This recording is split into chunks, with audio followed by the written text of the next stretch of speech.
Sokin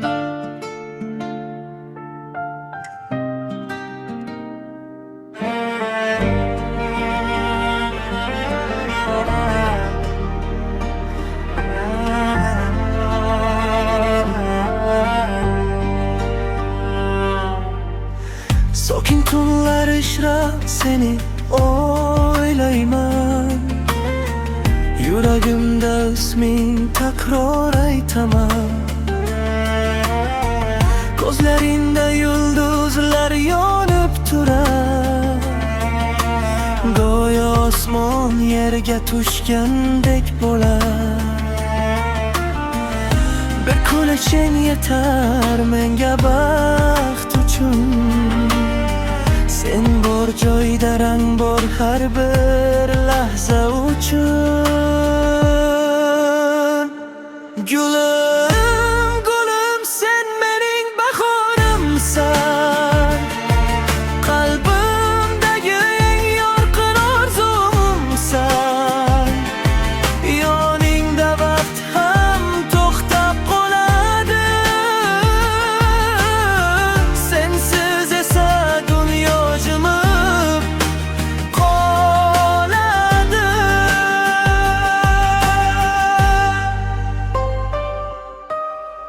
Qo'llaringni tutib yurmoq istayman, har bir yo'lda yoningda qolayman.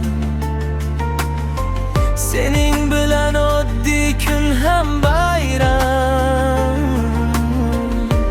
sen bor joyda yo'qdir uchun. Har bir nafasimda senin jidim bor, yuragim faqat seni deya urar.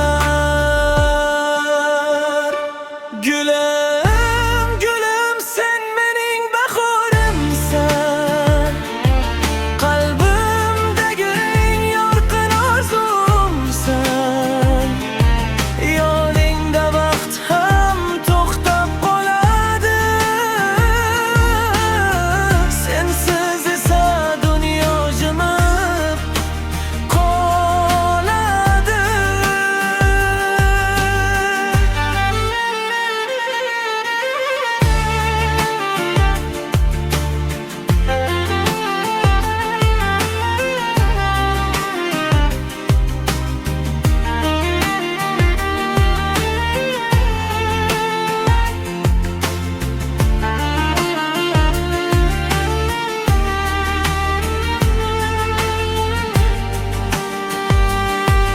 Agar yo'q olsam qorong'u yo'llarda,